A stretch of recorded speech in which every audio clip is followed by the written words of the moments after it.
Perfect. How you doing? Good, how are you? I'm good. What's going on? Yeah, you want me to give you just a little, like, sort of rundown on who I am and sort Of of course. why I reached out? Give me the spiel, bro. All right, so I'm Jake. I am currently a senior in high school. I live in New Jersey. Yeah. I am currently interning as like a video intern, sort of like, I don't know, I do a lot, marketing, whatever, Yeah. whatever it is, Yeah. Yeah. at a company based out of Vermont called Beta, and they're making electric airplanes. Yeah. Um, and I'm taking a gap year this upcoming year and looking to explore this industry in the video and marketing world. And you know, I came across your profile, and it was sort of exactly what something like similar to what I would be interested in doing. So I was sort of just wondering, how you started, how you got to where you are, and any Yeah. like insights you could provide on, what you currently do in your role. Yeah. Let me. Where's my bag? I just wanted to make sure that I had like a note, just so I can take notes or just about you and everything. But so what's the question? How did I start into marketing, like doing content? Yeah. I started content maybe 2018. So I believe it was 2018. I was about 18 years old. So, yeah, about 2018. So, because I'm 27 now. So, I started by just picking up a camera. One of my buddies was like, hey, I'm going to start vlogging. I was like, that's pretty cool. Let me try it. Picked up a camera, tried it, and liked it. I was good on camera, and I was like, okay, cool. I can get into this. So I started to do it over and over and over. Consistency was kind of the biggest thing. Like, you probably hear this all the time. Consistency. It's true. The only thing that you're going to do to get better in the space is to be consistent. Because there's one thing to be in front of the camera, as you probably already know. There's one thing to be in front of the camera, another thing to be behind the camera. And a lot of times we're behind the camera, so we never have that one-to-one with the camera, and we get all nervous or skittish, and we slip over words and X, Y, Z. So in that beginning stage, I was glad that I grabbed the camera to vlog first to figure out how I would present myself on camera. And then you get better at improv. And then it changes because in college now your brain is thinking, okay, I don't necessarily want to be a digital marketer per se, but I know I'm going to have to be good with my words. So what I did was take a lot of classes on public speaking to get better with speaking and how you come across to people, because I knew I was going to hold a camera at some point, because I figured on a long enough time span, you'll get good at the content piece. That was my mindset. Yeah. The content piece is going to come. You're going to learn how to do certain things with the camera. You're going to learn how to edit. You're going to learn how to do all that stuff. But what you want to beat people at is the way that you articulate yourself. So I learned how to speak through events at college. They had me the head of men's group, so I was in front of men speaking all the time. And then in classes, I would always make sure I had at least one or two public speaking courses every semester. And so that was why you get really good on camera. On the back end, it's been what, 8 years, maybe 7 years. Yeah, about 7 years on the other side of the camera in terms of being in the back and holding the camera. And I went to Japan and I met one of my best editors named Raf. Shout out to Raf. He gave me everything I knew, like in terms of how to use a camera. Like there's one right here. How to use this right here, a DSLR, mirrorless camera. Walked me through ISO, walked me through exposure, aperture, all of these things, right?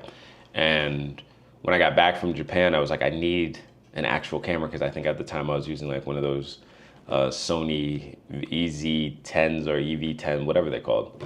Them little vlogging cameras. I was like, I need to step it up a bit if I'm gonna do content for real.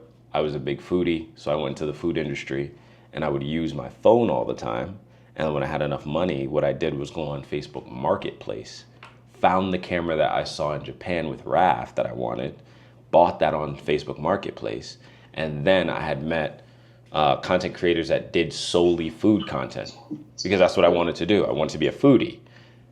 When I met them, they gave me the blueprint of how to use your skills with the food to now make content for businesses. And they told me their revenue and how much they were making. And I was like, okay, that's cool, but I have a lot of drive. So I'm like, bro, the amount of money you just said is not enough. Like Yeah. I know I can do more than that. And I kind of set off into my ways. Again, shout out to John from Elm Street Diner. I don't know if you've ever been there. That's in Connecticut. I met him, and he put me in contact with the influencers I met. He kind of like, I was a foodie, they were big time foodies, and he made us get there at the same day. Like you'll shoot content for me, you'll shoot content, because he knew I needed that kind of connection, and he put us there on purpose. And that's when we met. We sat there for 5 hours. We had great conversation. They showed me the blueprint. I then took that blueprint with the drive and competition that I have. I was a soccer player in my life. So I just took all that drive and just put it into that, and then figured how to use this camera from the skills that Raf taught me from Japan. And then I started to use this to record instead of my iPhone. This takes it up a notch. And then all you have to do is figure out how to structure it. So at first, again, it's a long journey because you have to learn and go through certain pitfalls to figure things out.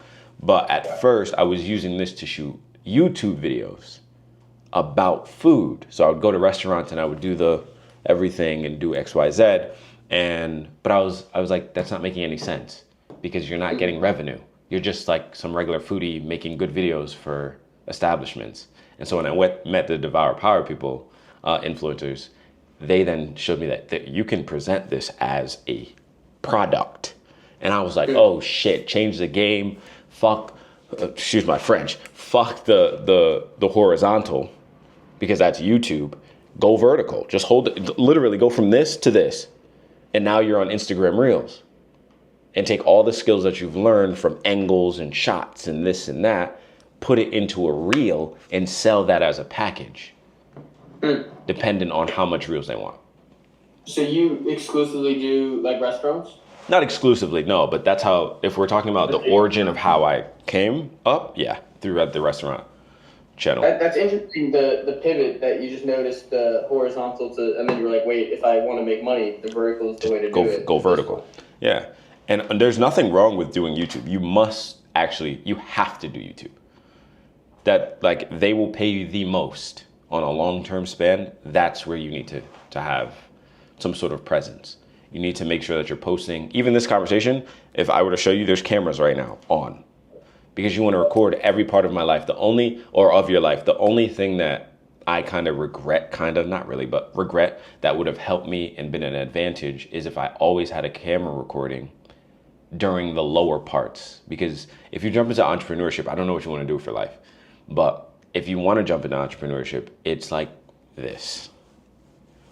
Like your life is going to go like this, bro. Like it's not like this. It's not, oh, you're going to get off a plane. Like I just got off a plane 2 hours ago, right? But this is years later from the conception when I first started, right? So, and even now, it's not what people grandicize it as. So if you're going to jump into the space, know that it's going to be ups and downs, but always record. Because when you're recording, you're showing people the ups and downs as they come. And don't give a fuck about what people think, what they say. You're an entrepreneur. You're going to be misunderstood. You're not going to be the most favorite person because you have to stick by the things that you know will work for you and only you and your business and only your business. So if that's the lane you want to row, I know that was kind of a tangent, but if that's the lane you want to go, I would highly suggest always make content, make a YouTube channel and post that content because people like to see the growth of who you are. Interesting. And you still stand by YouTube as the platform for posting content over a long period of time? Right. Long period of time, YouTube. Short period of time, TikTok. Yeah. For being honest. Yeah. Yeah. And so when you're working with clients, are you focused on, well, obviously the content creation side, but are you also working on any like strategy? Like are they just telling you what they want and you're doing it? Mm-hmm. Or are you saying, well, this would do this sort of thing? It depends on what their budget is. So what I tell some of the guys that I kind of help and train out is what you have to do is you got to find an industry that works. So you see how food was just my natural way in. Okay, cool. Find your way in. It could be hotels, could be real estate, could be artists, like someone wants you to record them. It could be podcasts, like people don't know how to set up podcast lighting and cameras and angles and whatnot. They don't know how to set up microphones. They don't know how to do anything, right? So maybe that's your gig.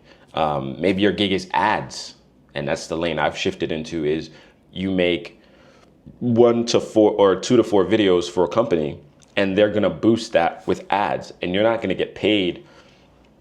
You may get paid for like upfront, depending on how big the company is. So think about it this way. If you have 4 videos that people want to run, they want ad creatives, right?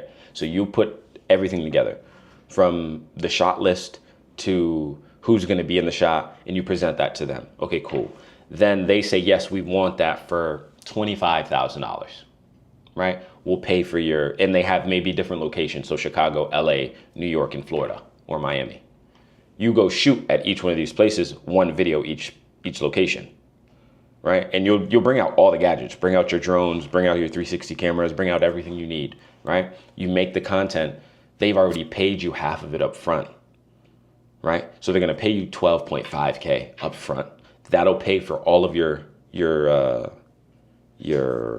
like stays, right? Your expenses, your stays and whatnot. And then they'll pay you the rest when it's done. And then all they're gonna do is take those videos and run ads. So that's taking the money up front. What I rather do if it's a product is take a percentage of the revenue made from the ad. You make way more money that way, right? Because let's say it's a lip gloss, right? Or a lip balm, and $1 million. Oh shoot. Boy, Mr. Brown.